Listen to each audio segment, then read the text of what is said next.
하나님의 말씀을 받아들이고 예수 그리스도의 사람으로 구원받을 수 있는 가장 낮은 단계의 그 진행해야 하는 게 가장 저급한 인격의 한계는 어느 선일까요? 하나님은 어느 선까지의 인격을, 어느 선까지의 진행을 그래 너는 구원받을 수 있겠다 하고 받아들일 수 있을까요? 언젠가 한번 말씀드렸지만 어느 한 권사님이 치매가 심하게 걸렸습니다. 아무도 못 알아보는 거예요. 딸도 못 알아보는 거예요. 그런데 어느 날 이분의 입에서 예수님 찬양하는 찬양 소리가 나옵니다. 예수님의 이름으로 기도를 합니다. 그리고 예수님, 나의 주님, 나의 신랑, 신앙 고백을 합니다. 그동안 모든 기억을 다 잃어버리고 자신도 알아보지 못하는 어머니 모습에 딸은 억장이 무너진 것 같았지만 그 고백을 하는 어머니 앞에 딸은 기쁨의 눈물을 흘립니다. 감동의 눈물을 흘립니다. 엄마, 예수님은 안 잊어버렸구나. 우리 엄마가 예수님을 아직도 기억하고 있구나. 비록 나는 알아보지 못하지만 우리 어머니가 예수님을 잊지 않고 예수님을 나의 신랑이라고 나의 주인이라고 고백하고 그 예수님을 찬양하고 그렇게 기도하다가 하나님 품에 안긴다면 비록 지금은 치매가 걸려서 나를 알아보지 못하지만 우리 어머니 마음속에 계신 예수님으로 인하여 나는 기쁘고 나는 소망이 있다. 그것이 딸의 고백입니다. 여러분, 인지적인 기능이 철저히 망가지고 인격이 파탄이 났던 그런 사람이라 할지라도 하나님께서는 그를 고쳐서 그를 구원의 자리로 초청하시고 너도 하나님의 백성이다. 너도 하나님의 백성 될 수 있다. 말하실 수 있는 분이 하나님이신 줄로 믿습니다.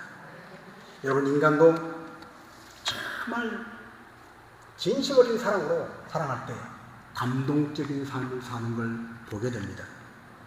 인간이 가지고 있는 사랑, 그 인간이 갖고 있는 사랑의 그 능력, 사랑의 힘, 그 사랑의 힘으로 받아들일 수 있는 한계치는 어딜까? 지금으로부터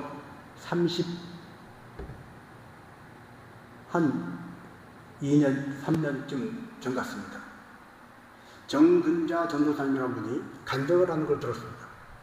저는 지금도 33년 전 일이지만 그때 일이 생생합니다.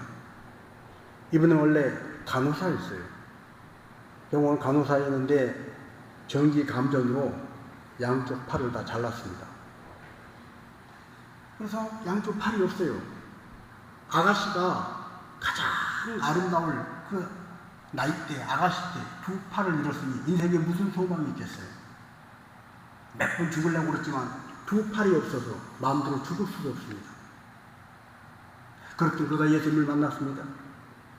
그리고 예수님을 만나고 구원받은 그 감동적인 삶에 또 하나 하나님은 보너스로 붙여주셨는데 건강하고 잘생긴 남편을 얻게 해주셨습니다.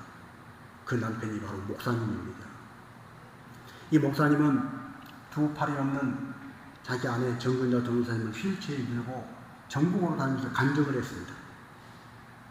화장실도 혼자 갈 수 없고 밥도 혼자 먹을 수 없고 세수도 혼자 할 수 없는 이 아내를 두 팔이 되어서 이 목사님은 씻기고 닦이고 먹이고 그리고 휠체어를 밀면서 전국으로 다니면서 하나님은 살아계시고 살아계신 하나님이 우리를 기억하고 계시면 우리 인생은 살 소망이 있다고 간증을 하고 다니는 그 정근자 전도사님이 손이 되고 팔이 되어서 하나님의 일을 하는 걸 봤습니다.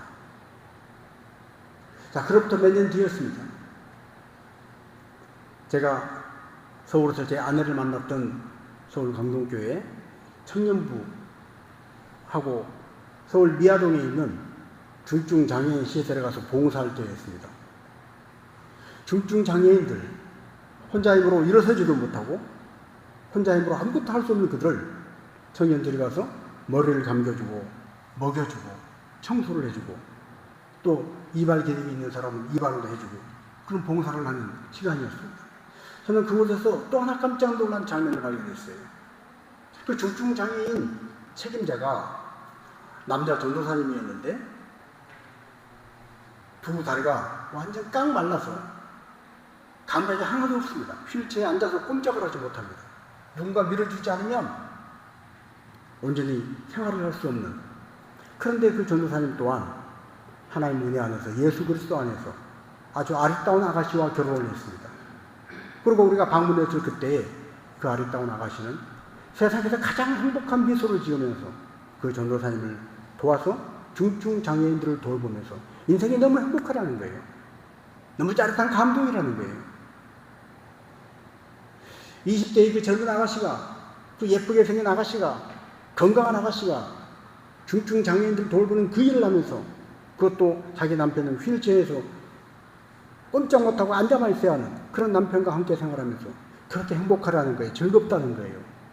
여러분, 인간이 가지고 있는 사랑, 인간이 가지고 있는 감동치였던 그 사연도 이런 일을 만들어낸다면 온 우주 만물을 창조하시고 우리를 사랑하신 하나님이 가지고 계신 그 사랑의 한계 안에서는 어떤 사람이 구원받지 못할 진인이고 어떤 사람이 구원받지 못할 인격 파탄자라고 정죄할 수 있겠습니까?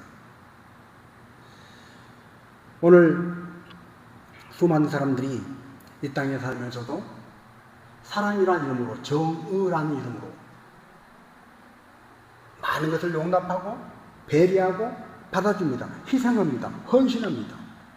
로미오와 줄리엣이라고 하는 남녀가 원수 집안이지만 그 사랑 때문에 집안의 반대, 가문의 반대에도 불구하고 그들이 그 사랑을 위해서 돌진해 가는 것처럼 이 세상에 수많은 사람들이 그 고통스러운 삶의 자리에서 그 수많은 반대와 핍박과 고난과 어려움에도 불구하고 내게 있는 사랑을 관철시키기 위해서, 내게 있는 정의를, 내게 있는 이 진리를 보여주기 위해서 그렇게 헌신하고 희생하고 눈물겹게 살아가는 것입니다. 사람도 그러하건대 그 인간을 만드신 하나님은 어떠하겠는가?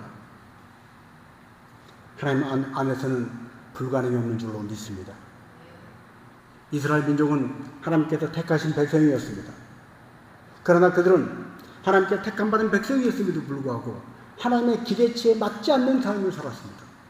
그토록 많은 선지자들을 보내서 그렇게 하지 말아라, 그렇게 하지 말아라, 그 우상을 섬기는 것이다, 하나님이 가장 기뻐하지 않는 것이다, 경고하고 그러다가 망한다, 그러다가 큰일 난다.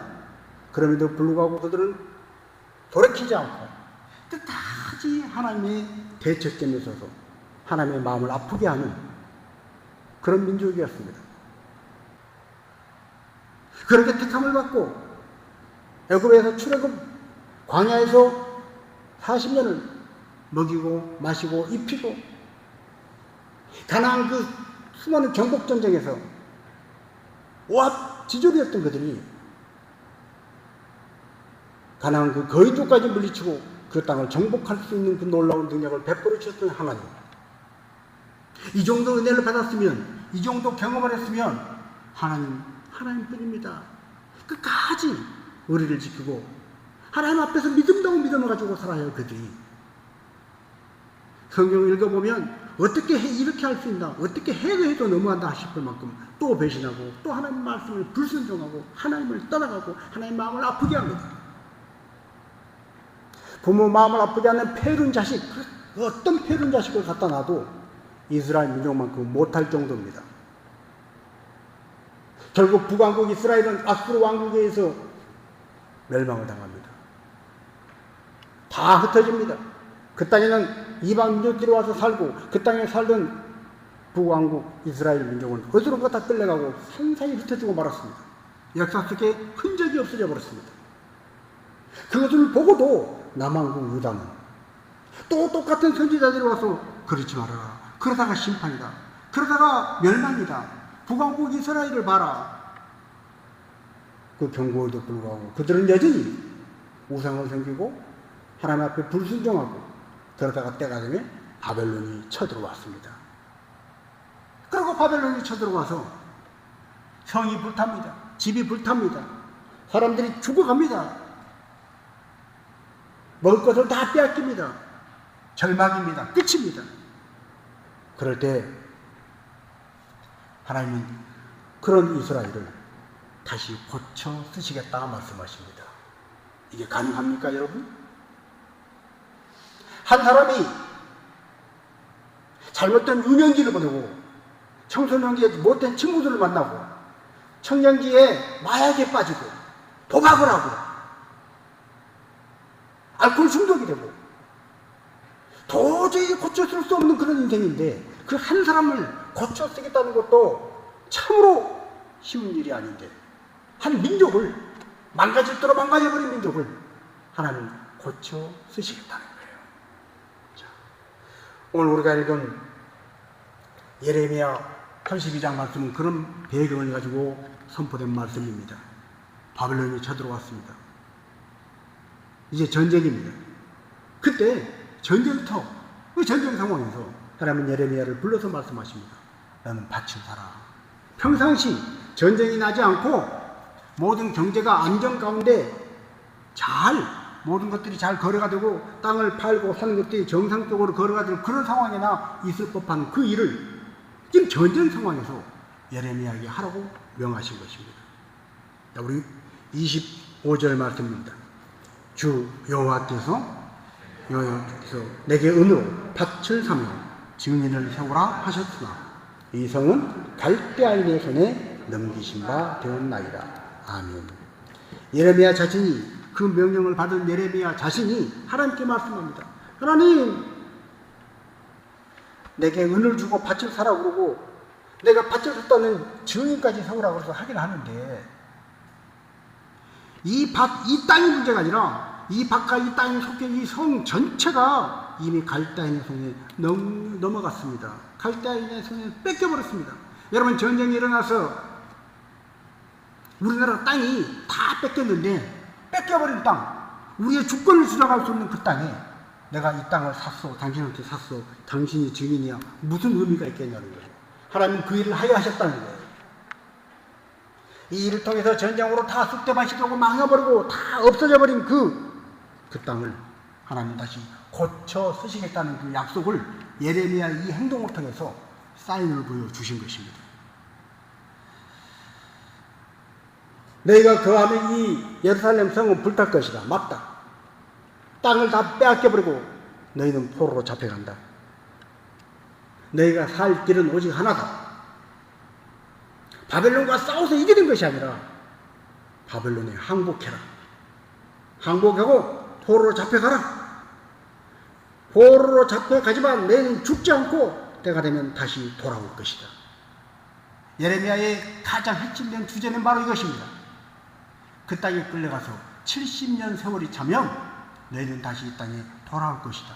그 70년 동안 너희가 죄값을 다 치르고 너희 조상들이 하나님 앞에 배했던 그 모든 악한 것들, 그 더러운 것들, 그 추한 것들을 다 빼고 정결케 되어져서 다시 이 땅에 돌아와서 이 땅에 살게 될 것이다.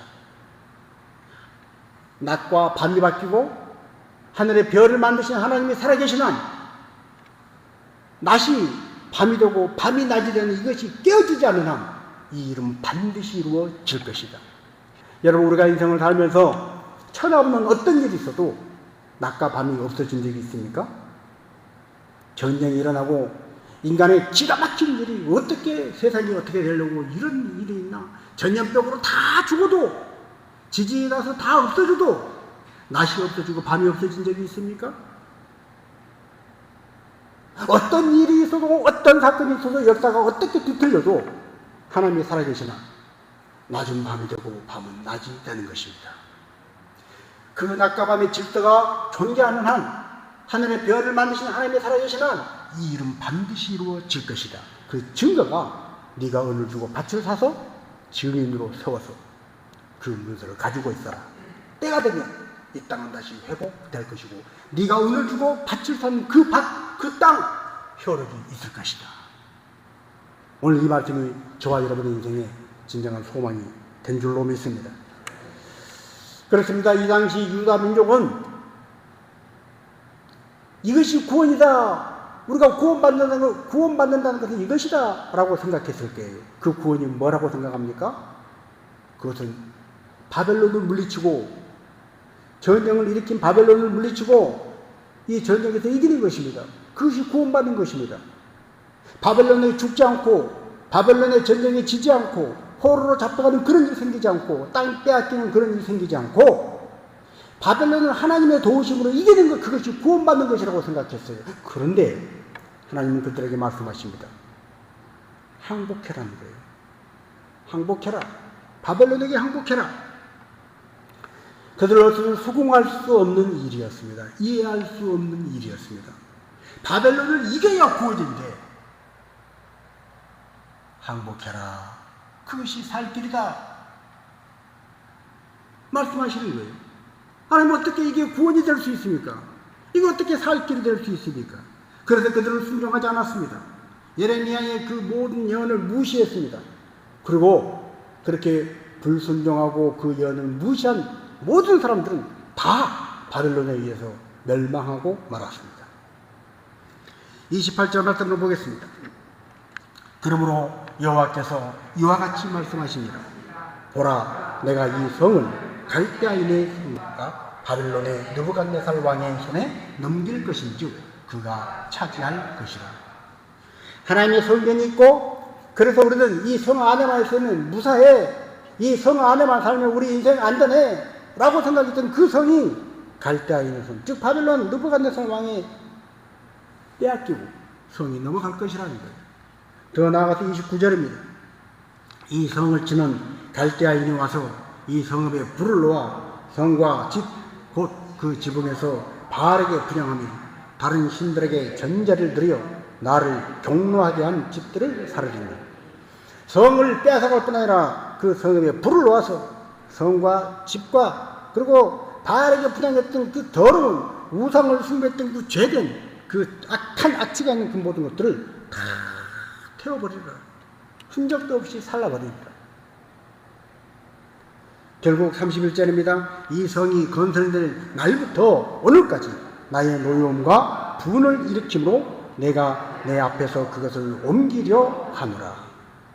하나님의 거룩한 성, 예루살렘 성, 하나님의 성전이 있는 그 성, 하나님이 지키신다고, 하나님이 주인 되어서 우리를 보호해주신다고 철석같이 믿었던 그 성 자체를 하나님께서 하나님 앞에서 옮겨버리신다는 거예요.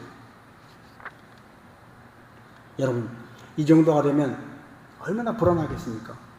이 정도가 되면 얼마나 삶이 절망입니까? 가지고 있는 아파트가 지금도 이란, 이스라엘 폭격기가 왔다 갔다 하는데 아파트를 어렵게 마련했는데 폭격 맞춰서 아파트 전체가, 내가 살고 있는 아파트 그 동 호수뿐 아니라 아파트 전체가 무너져 버린다. 얼마나 절망입니까? 주식으로 좀 돈 좀 벌어보려고 모아서 주식을 많이 사놨는데 하루아침에 그것이 휴지 조각이 된다. 얼마나 불안합니까? 얼마나 두렵습니까? 얼마나 절망입니까? 아니, 그런 거 차지하고라도 아파트 주식 그거 문제 아니고 내 몸뚱아리 하나 건강한 거 그거 감사해요 하나님. 그러고 살아왔는데 어느 날 내 몸뚱아리에 치명적인 질병이 찾아와서 1년을 살지 못하고 6개월을 산다고 그런 사망 진단이 내려졌다면 얼마나 절망입니까? 얼마나 앞이 캄캄한 불안입니까? 그런데 그런 불안한 가운데, 그런 절망적인 상황 가운데 하나님 말씀하시는 거예요. 회복시키겠다는 거예요. 아파트가 폭격을 맞고 없어져도, 주식이 휴지 조각이 되어도, 건강에 치명타가 와서 사형 선고를 받았다 하더라도 그 인생의 끝이 아니라고 하나님 말씀하시면, 아니야, 거기서 끝난 게 아니야. 내가 너에게 하는 말대로 내 말만 따라와. 하나님께서 선포하신 그 말씀이 생명이고 진리라는 걸 믿고 그 진리고 생명 되신 말씀을 붙잡고 따라오면 다시 회복되고 치료되고 그리고 살 길이 열린다는 거예요. 자, 37절입니다. 보라, 내가 노여움과 분함과 큰 분노로 그들을 쫓아 보내었던 모든 지방에서 그들을 모아들여 이곳으로 돌아오게 하여 안전히 살게 할 것이라. 아멘. 하나님은 죄를 그냥 두고 보실 수 없는 분이십니다. 하나님은 거룩하신 분이십니다. 그래서 죄도 차마 그대로 볼 수가 없어요. 여러분, 우리가 정상적인 사람이라면 얼굴에 연탄재를 묻히거나 막 김치 무슨 강한 고춧가루 등을 묻히고 그러고 다니면서 아무렇지 않게 다닐 수 없을 거예요. 우리가 정상적인 사람이라면 거울을 보고 그걸 닦아내고 그리고 머리도 단정히 빗고 이러지 않겠어요? 거룩하신 하나님은 죄를 차마 그대로 놔두고 보실 수가 없는 분이십니다. 분노하실 수밖에 없는 분이십니다. 비록 그 죄로 인하여 분노하고 그 분노로 모든 지방으로 쫓아내 보내었지만 그들에게서 죄의 그 더러운 모든 물기를 다 빼내고 그들을 다시 회복시켜서 그들을 모아들여서 이곳으로 돌아오게 할 것이다. 그리고 안전하게 살게 할 것이다. 하나님의 말씀입니다. 하나님의 약속입니다. 말씀대로 순종하는 자만이 목이 달아오는 그런 지금에도 말씀을 붙잡고 믿음으로 살아가는 자만이 남은 자로 살 길이 열릴 것이다. 하나님이 주신 말씀입니다. 우리가 인생을 살다 보면 크고 작은 어려움을 당할 때가 있습니다. 고난을 당할 때가 있습니다. 그러나 그 고난보다 문제보다 크신 분은 하나님이신 줄로 믿습니다. 내가 겪는 시험이 어렵고 힘겨워도 내 주님보다 크지 않네. 내 앞에 바다가 갈라지지 않으며 주가 나로 바다에 걷게 하리. 우리 앞에 바다가 홍해처럼 건널 수 없는 바다가 있더라도 하나님은 그 바다를 갈라 주실 것입니다. 그 누구도 할 수 없는 바다를 가르는 그 일을 하나님이 주실 것입니다. 아니, 때로는 나는 바다가 갈라질 거라고 기대하고 있었는데 바다가 갈라지지 않는다면 하나님 베드로를 바다 위로 걷게 하신 것처럼 나로 그 바다 위를 걷게 하실 것입니다. 나는 믿네 주의 능력으로 담대히 나가리라. 주와 함께 싸워 승리하리라. 날마다 믿음으로 나 살아가리. 아멘. 나는 믿네 주의 능력으로 내 삶을 새롭게 하실 주님, 나를 고치실 주님, 나를 회복시켜 주실 주님, 그 주님을 나는 믿네. 이 고백을 하는 사람, 그 사람이 산다는 거예요. 자, 하나님은 바벨론에게 항복해라 말씀하셨습니다. 도저히 믿을 수 없는, 아니 지금 바벨론을 물리쳐 줘야 구원인데 바벨론에게 항복하는 것이 살 길이라니 하나님은 어떻게 이런 말씀을 하실 수 있습니까? 그러나 하나님, 나는 이해가 되지 않고 나는 도저히 수긍할 수 없지만 하나님께서 말씀하시오매 그 말씀대로 내가 죽든 살든 있든 하나님 말씀이 오면 내가 순종하겠습니다. 그리고 항복한 사람, 그 사람은 살았다는 거예요. 그 사람은 남은 자로 하나님의 구원을 받았다는 거예요. 이것이 바로 예레미야가 오늘 우리에게 전하는 메시지입니다. 우리가 이 땅에 사는 동안에 얽히고 설킨 인생에 수많은 문제들이 있습니다. 한때는 국가에서도 이렇게 권장할 때가 있었습니다. 애를 너무 많이 낳으니까 애를 낳지 말라고 그럴 때가 있었어요. 하나씩만 낳아도 삼천리는 초만입니다. 덮어놓고 낳다 보면 거짓골을 면하지 못한다. 한때 표로 붙어 있었습니다. 그러나 지금은 너무 애를 안 낳는다고 저출산이라고 국가에서 돈을 준다고 난립니다. 여러분, 인생은 엎치락 뒤치락입니다. 비가 너무 많이 와도 문제입니다. 어제 그제 이틀 비가 많이 왔더니 이것저것 들려오는 소식들이 그야말로 아우성입니다. 비가 너무 많이 와서 우리 교회는 아직 그런 일이 없지만 농촌에 있는 교회는 비가 와가지고 삶의 터전이 해파되어서 충청도에 있는 어느 교회는 교회에 막대한 지장이 초래되어서 장로님들이 목사님과 함께 비상이 걸렸다는 거예요. 그 이틀 비 온 거예요. 그러나 여러분, 비가 또 안 오면 어떻습니까? 비가 안 와도 우리는 견딜 수가 없습니다. 식수, 당장 농사 짓는 분은 말할 것도 없고 비가 오지 않아도 우리는 얼마나 고통스러운지 모릅니다. 비가 조금만 더 많이 와도, 비가 조금만 덜 와도 우리는 견딜 수 없는 연약한 인생입니다. 정권이 바뀌고 시대가 바뀌고 경제 정책이 조금 바뀌면 그것 때문에 우리는 견디질 못하고 절망이라고 그러고 끝이라고 말하는 그런 연약한 인생입니다. 그런 우리에게 하나님 말씀하십니다. 인생의 흥망성쇠 모든 것들은 하나님께서 큰 그림을 보고 계시고 그 큰 그림을 보고 펼쳐가실 수 있는 하나님께서 이끄시는 대로 순종하고 따라오라는 거예요. 저출산이 문제라고요? 인구가 감소된다고요? 우리나라가 절망이라고요? 그대로 이대로 나가면 절망일 수 있습니다. 그러나 하나님이 개입하시면 한순간에 바꿔질 줄로 믿습니다. 우리 가정과 개인과 모든 인생의 삶도 마찬가지입니다. 내가 20대 때 정말로 이루 말할 수 없는 고난 가운데 있었지만 30대에 하나님께서 빛을 보게 하실 수 있습니다. 30대에 내가 너무 잘 나가서 교만해서 떵떵거리고 큰 소리 쳤지만 40대에 꺾을 수도 있습니다. 40대에 기가 죽어서 절망 가운데 한숨을 쉬면서 날마다 숨어 살았던 인생이지만 50대에 하나님이 다시 번창하게 하고 꽃을 피게 할 수도 있습니다. 하나님은 그러신 분이십니다. 자, 우리 예레미야서 32장 6절, 26절, 27절 같이 있습니다. 그때에 여호와의 말씀이 예레미야에게 임하여 이르시되 나는 여호와요 모든 육체의 하나님이라 내게 할 수 없는 일이 있겠느냐. 아멘. 하나님은 모든 육체의 하나님이십니다. 하나님께는 할 수 없는 일이 없습니다. 능치 못할 일이 없습니다. 그 하나님이 말씀하시는 것입니다. 그 하나님께서 이스라엘에게 바벨론에 항복해라 말씀하십니다. 그곳에 가서 포로로 끌려가라. 우상을 섬겼던 모든 죄의 그 물을, 그 냄새를 아치 나는 그 냄새를 다 빼내라. 죄성을 빼내고 다시 돌아와라. 자, 42절입니다. 여호와께서 이와 같이 말씀하시니라.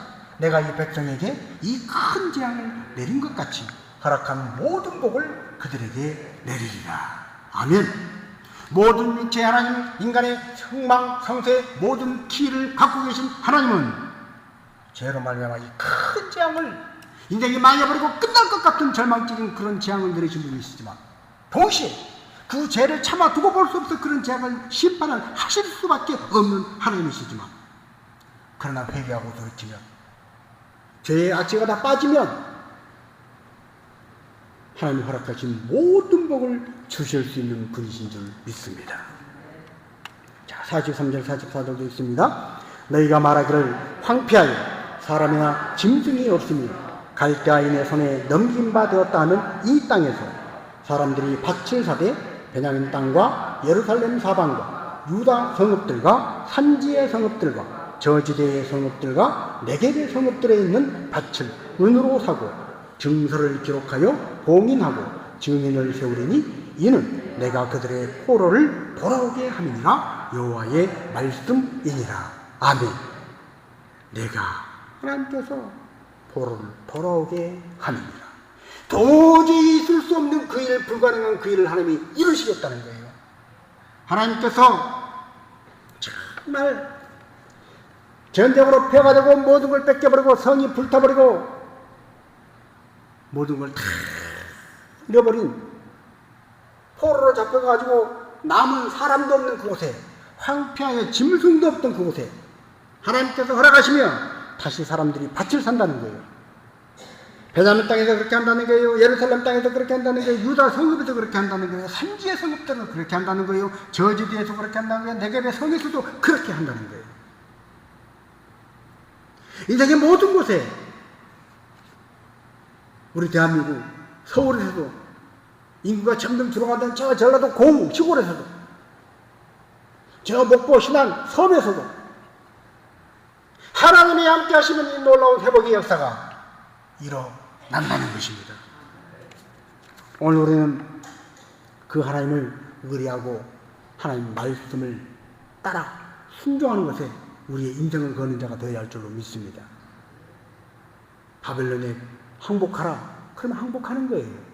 내 생각이 맞지 않지만 항복하면 죽을 텐데 죽던 살던 하나님이 항복하라 하면 그것이 하나님의 뜻이라면 나는 항복하겠습니다. 포로로 잡혀가라 그러면 포로로 잡혀가는 거예요. 하나님은 그 모든 일을 우리 인생의 생각을 초월하신 우리 인간의 상상으로는 감히 상상도 할 수 없는 그 놀라운 크신 일을 그 큰 일을 행하신 하나님이 능히 행하실 것입니다.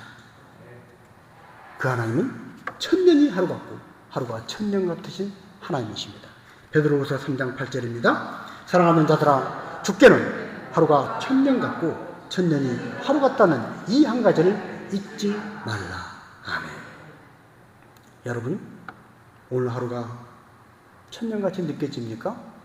영원히 끝나지 않을 것 같은 이 어려움, 벗어날 수 없을 것 같은 이 절망, 그것이 오늘 나를 삼켰습니까? 그 하루가 천년 같지만 천년을 하루처럼 여기신 하나님께서 지난밤의 한 경점처럼 언젠가는 지나가서 우리에게 추억으로 남을 수 있도록 하나님이 도와주시고 해결해 주실 것입니다.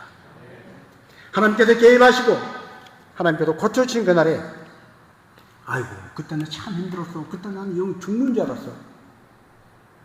그때 나는 영 끝난 줄 알았어. 그런데 그것도 지나고 보니까 잠깐이야. 하나님께서 은혜를 베풀어 주셔서 이제 이렇게 회복되었어. 하나님께서 이렇게 고쳐주셨어. 하나님께서 이렇게 역전시켜 주셨어.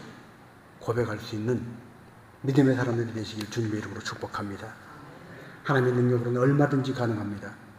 우상 숭배로 타락하고 하나님 보시기에 악취가 나는 죄를 지었던 그들, 그래서 심판을 자초하고 바벨론의 포로로 끌려갈 수밖에 없는 그들, 그러나 그런 절망적인 상황이고 인격이 파탄나고 모든 것이 산산이 부서져 버린 그런 엉망이 되어버린 상황에도 하나님께 주신 마지막 소망, 그 말씀을 붙잡고 행복해라, 행복하고 포로로 잡혀가거라, 포로로 잡혀가고.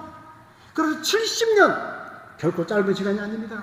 인간이 견디기는 참으로 쉽지 않은 시간입니다. 그러나 그 70년 세월이 참 하나님의 약속의 말씀과 같이 그들은 다시 돌아오고 예루살렘을 재건된 줄로 믿습니다. 그렇습니다. 우리 인생이 얼마나 엉망이고 얼마나 망가져버렸는지 회복 불능이라고 생각하는 그런 삶의 자리에서 완전히 망가져버려서 희망이 없다고 하는 그런 개인, 그런 가정, 그런 시대를 할지라도 하나님께 순종하고 하나님 말씀을 붙들리면 하나님께서 회복시키시고 이루어 주실 것입니다. 이해되지 않고 탐탁지 않고 그래서 정말 내키지 않아도 하나님 시키시는 대로 하나님 말씀 따라서 기도하고 예배하고 하나님을 바라보고 내딛는 발걸음에 그 발걸음이 승리하는 발걸음이 되는 것입니다. 항복하라면 항복하고 포로로 잡혀가라면 포로로 잡혀가십시오. 그럴지라도 성이 불타버릴지라도 때가 되면 회복시키십니다. 때가 되면 약속을 이루시고 하나님의 능력으로 십자가의 보혈의 능력으로 우리의 모든 죄를 없이 하신 하나님께서 우리를 하나님의 자녀 삼아 주신 그 놀라운 은혜로 구원의 은총을 베풀어 주신 것처럼 우리 개개인의 삶에, 우리 가정에, 우리 인생에, 우리 이 시대에, 이 나라와 이 민족 가운데 그런 구원과 은총으로 함께 하실 줄로 믿습니다.